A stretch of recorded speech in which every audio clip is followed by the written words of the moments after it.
Cardinal Timothy Dolan celebrates Thanksgiving Mass for inmates. I'm Tim Harfman, and that story is coming up.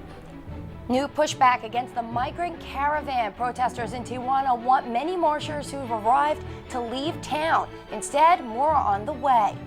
He's being called the bus driver from heaven after saving students from California's deadly wildfires.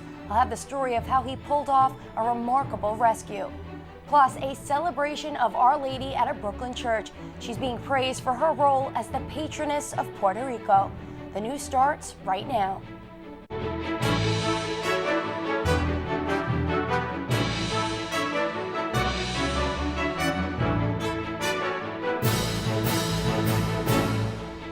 It's very special. It's very special. It's unlike anything I've ever experienced. Thanksgiving Mass inside a prison's walls. Hi, I'm Michelle Powers. Liz Faublas is off. Cardinal Timothy Dolan led the liturgy at Shonagon Correctional Facility, a maximum security jail upstate in Wallkill, New York. Currents News' Timothy Harfman is standing by with the story. Tim. Michelle, it was an early Thanksgiving celebration, but not only did Cardinal Dolan visit the inmates, he bestowed the Holy Spirit upon 3 of them through one of the sacraments. Hymns of praise bouncing off the walls of this concrete chapel as Cardinal Timothy Dolan celebrates an early Thanksgiving Mass for inmates at the Shonagon Correctional Facility in Wallkill, New York, about 20 miles west of Poughkeepsie. They've learned the hard way that there's really only one person who in the long run isn't going to let you down. And they say, at least we're not let down by God. He's always with us. The facility is a maximum security complex where nearly 500 male inmates have their own cells and have the option of being outdoors 1 hour a day. In his homily, Cardinal Dolan shared a message of not thanksgiving, but hope and mercy through the power of prayer. His message just shows me that there's forgiveness for everybody and nothing is a hopeless situation. It plays a big part. It makes you feel at peace. It makes you feel comfortable. It makes you think and do things different, in the name of the Lord.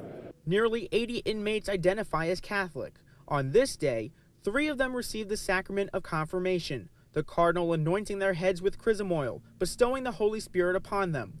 33-year-old Nelson Morales is from East New York, Brooklyn. He says since arriving at the facility last year, he's found the Catholic faith. And it's a way to become a different person by changing. You come to jail, you want to make a difference in your life. 38-year-old Patrick Alexander has been incarcerated 15 years for murder. He hopes to see the parole board in 2023. Like Nelson, Patrick has a new commitment to Christ. It teaches me to see the positive in things instead of always dwelling on the negative. Cardinal Dolan says the sacrament is a way of strengthening the faith at a time when inmates might feel alone. And to be in a group that knows the necessity of being confirmed, strengthened. That's what the sacrament does, is they need that grace as well. Cardinal Dolan told the inmates that Jesus himself was a prisoner and made the ultimate sacrifice on the cross. The cardinal also reminded them that even before he died, Christ showed mercy. In Wallkill, New York, Tim Harfman, Currents News. Michelle, back to you. Tim, how much interaction do the inmates have with the outside world? Well, the facility has several work programs set up, and they're also capable of helping the inmates receive a higher education if they meet certain qualifications. Besides that, there are visitation hours 7 days a week, so the inmates have the chance to see their loved ones face to face. Thanks, Tim. Thousands of Central American migrants are arriving in Tijuana, the border town separating Mexico from California, and thus the last stop on their journey before they enter the United States. Thousands more are expected to follow suit, but President Trump is vowing to prevent them all from crossing over. John Lawrence reports that resources are limited and some locals are less than friendly. President Trump makes it clear he wants Congress to fund his long-promised border wall. When you look at the caravans, when you look at the mess, when you look at the people coming in, this would be a very good time to do a shutdown. Mr. Trump referring to the groups of migrants who made it across Mexico hoping to seek asylum in the United States. The president also taking to Twitter over the weekend, saying illegal immigrants trying to come into the USA will be detained or turned away.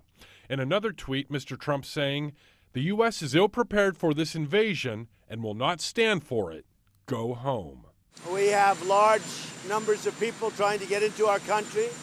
I must say the reason it's increased so much is because we're doing so well as opposed to the rest of the world. In Tijuana Sunday, protesters upset with the influx of several hundred migrants, also calling for them to retreat. But more are coming. A group of about 200 migrants left El Salvador this weekend.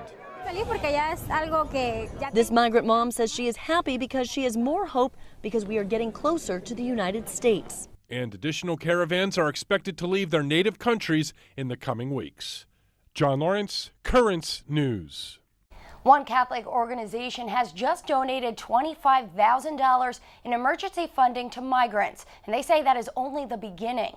The Catholic Extension, a national organization that supports Catholic ministries amongst the poor and marginalized, donated the money to a Catholic shelter in El Paso, Texas. The shelter works to provide meals, clothing, transportation, and housing to reunited families that were detained and separated by ICE in the last few months. The shelter expects to receive 1,000 families in just the next week or two, and Catholic Extension promises to send more aid. Chicago's Cardinal Blaise Cupich is firing back against a claim that he hatched a rival plan for bishops' accountability in sex abuse cases. Cardinal Cupich and Cardinal Donald Wuerl allegedly worked on their proposal together, intending to present it as an alternative during last week's U.S. Bishops' Summit in Baltimore. The official plan would have established an independent lay-led commission to investigate abuse. According to a report by the Catholic News Agency, the supposed Cupich-Wuerl plan would send allegations to archbishops and archdiocesan review boards. Cardinal Cupich spoke exclusively to national correspondent for the Tablet and Crux, Christopher White, denying the allegations about a rival plan. Christopher is standing by in Washington, D.C. with more. Christopher, the Catholic News Agency is claiming sources in Rome and Washington confirmed that both cardinals worked on this rival plan for weeks and even presented it to the Vatican before the Baltimore meeting. Now, you spoke with Cardinal Cupich. What exactly did he say about this? That's right, Michelle. Cardinal Cupich and I spoke yesterday, and he came out very strongly against the Catholic News Agency report, saying the claims are baseless and utterly false. He said prior to Baltimore, he spoke with no one about a rival plan, either here in the United States or in Rome. And so he said he entered last week's meeting, prepared to collaborate with all the bishops, and that any idea of some sort of preconceived scheme is ill-founded. Now, the U.S. bishops established a proposal for new standards of conduct for bishops, as well as the formation of a new lay commission that would investigate claims against bishops. Cupich said that this response is more local rather than national. Could this be the reason why he would come up with an alternative plan? I think that's part of it, Michelle. I think part of it is practicality. The other part is sort of more theological, if you will. On the practical end, the idea is that, local archbishops and their review boards would sort of be the closest to the source and could handle this on the most local level possible. And then on a theological level, Cardinal Cupich expressed concern that bishops would merely be outsourcing their work rather than taking on responsibility as bishops in consultation with the laity. So it's important to note that both Wuerl and Cupich are part of the Vatican's Congregation for Bishops, which is the office that originally requested the U.S. bishops delay a vote on actions to confront the abuse crisis. Did Cupich bring his plan to Pope Francis? Michelle, both Cardinal Cupich and Cardinal Wuerl were in Rome recently, just a few weeks ago, for previously scheduled meetings for the Congregation for Bishops. However, Cardinal Cupich told me that he has not discussed this with Pope Francis, nor any other dicastery in Rome. This was something that he worked on in collaboration with others in Baltimore last week. Now, that being said, Cardinal Cupich says that, Pope Francis does want a global solution to this crisis. And looking ahead to that global solution, could these allegations have any impact on the February summit on sex abuse, whether the Pope is convening at the Vatican? Yeah, I think all eyes are certainly on February at this point. Last week, as the meetings ended in Baltimore, Cardinal DiNardo said that he was going to take sort of the two plans that were on the table and try to consolidate them, working with a task force composed of Archbishop Wilton Gregory, Archbishop Joseph Kurtz, and Cardinal Daniel DiNardo, four recent sort of presidents of the conference, to work with him so that he sort of has everything in front of him going into Rome.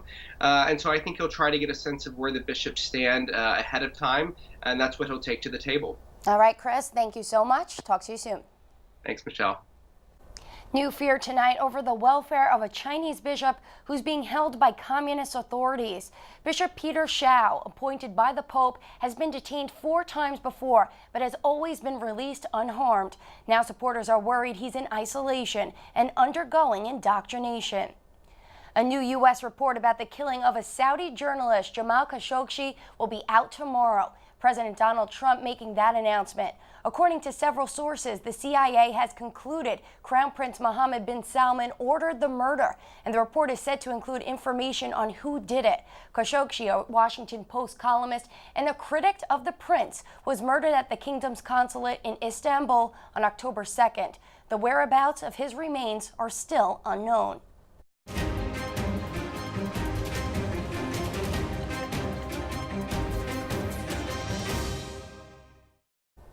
A shakeup is in the works following Florida's contentious midterm elections.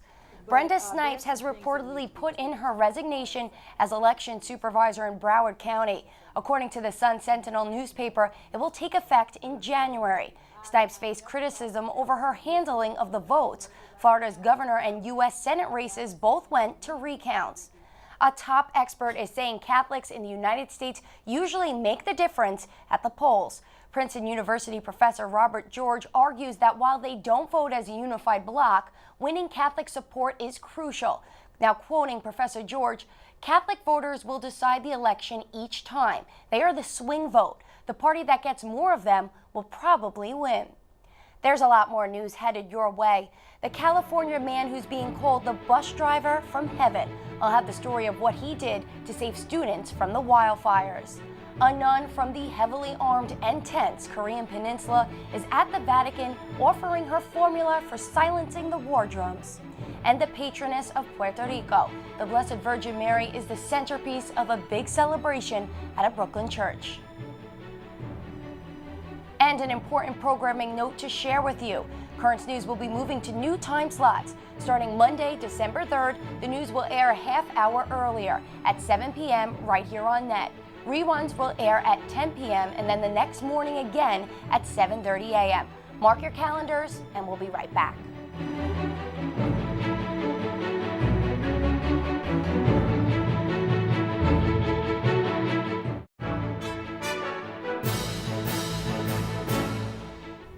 Hundreds of faithful gathered for the annual diocesan celebration of Our Lady of Divine Providence over the weekend. Brooklyn Bishop Nicholas DiMarzio celebrated the Feast of Our Lady with the Puerto Rican community at St. Michael's St. Malachy Church on Sunday. The church pews were filled with devoted Catholics to praise the patroness of Puerto Rico. We heard my deacon's secretary, Jaime, who preached so well. Very long, but very good. So he really helped the people, and he gave a little humor, let them understand the devotion and their culture, which is so tied up with their faith. Today marks the official feast day of Our Lady of Providence. A California bus driver is being hailed a hero. While flames turned the town of Paradise into a living hell, Kevin McKay drove students to safety. He even took off his clothes to create a makeshift respirator for children. We had a bus driver from heaven. As the campfire raged, Kevin McKay braced for the bus ride of his life and the lives of 24 others. Well, it was time to go. Stranded children and 2 teachers jumped on. There were 22 kids, and my first thought was just getting them on the bus and getting them out of there because the sky was really menacing. It was so crazy, and there were like fires left and right. Everywhere you looked, there was like smoke everywhere and people trying to get out, and it was like really hard. We started getting fire on both sides of the bus. Kids starting to get pretty antsy. At a couple points, I think that, we had some honest discussions about, is this the time to get out of the bus? Smoke seeped into the bus. Children started inhaling and falling asleep. I ran to the front of the bus and I said, Kevin, these kids are telling me they're tired right now. And Kevin, without even thinking about it, took his shirt off and tore it into little pieces. We just started tearing it up as quickly as we could to make filters for these kids to breathe. They dipped the rags in water. The harrowing trek continued. McKay drove in the middle of the road to avoid burning trees and buildings. Just being gridlock, trapped in the road. There was nowhere for us to go. The traffic wasn't moving. And then our last stretch too, I think that was the moment I thought that we might not make it out. Abby's home burned. So did Charlotte's and Kevin's. Mary's still stands. Homes were lost, but in the end, everyone on the bus survived. Safety is such an important part of a bus driver's role, and I must have paid close attention. A reference to the class he took on how to keep his precious passengers safe. Nearly every home in Paradise, California has been destroyed. The victims of the California wildfires are now in the Pope's prayers. The Holy Father prayed for them and all those who are hurting in St. Peter's Square Sunday. Thousands were gathered as Pope Francis offered a special prayer to all those stricken by the fires. In Paradise, California, a vigil was held for the victims. More than 1,200 people still remain unaccounted for, and more than 80 people have lost their lives. It's the deadliest and most destructive fire in the state's history. The world is holding its breath, waiting to see if Pope Francis will visit North Korea. One religious sister from South Korea thinks if the Holy Father does go, it could be the trip that changes the world. Melissa Butts has that story. Soon after her president visited the world's smallest country, Sister Min Kwan from South Korea participated in the month-long synod. She says she learned a lot, but in her deepest heart, she longs for peace, especially in her country. I hope that Holy Father would visit North Korea because he is already the symbol of the peace, not only for our Korean peninsula, but for all over the world. She says while there's no religious persecution in South Korea as there was 200 years ago, there still is a division between the North and the South. This hope was something she gained personally when she found her vocation with the Sisters of St. Paul of Charters. She came to really hear her call after caring for her grandmother, who was in a coma. She felt she could really share in her grandmother's suffering, just as Christ shares in humanity's. I joyfully responded to God that I will change my life and I will serve for God and for people of God, dedicating myself to this kind of love. This love is not only found in fairy tales, but in the streets, amongst neighbors, and even between countries. This, she says, can also be called peace. It doesn't matter if it's Rome or it's Korea, it's Iraq. It is my desire to put peace in every situation and every people. So it is what I discovered here as my new responsibility in my life. With this new responsibility, she returns to South Korea to help foster this idea and share the virtues she's gained in Rome with the members of her community. In Rome, Melissa Butts, Currents News. Still to come on Currents News, new hope tonight for peanut allergy sufferers. It could be life-saving. Two sisters are reunited unexpectedly, and it was a big surprise for their parents, too. And the Pope hosts the homeless for lunch at the Vatican. The crowd topped 1,500. Do you have a story idea? Is something happening in your parish we should know about? We want to hear from you. Keep this email handy. newstips@desalesmedia.org. Email us. We'll be right back.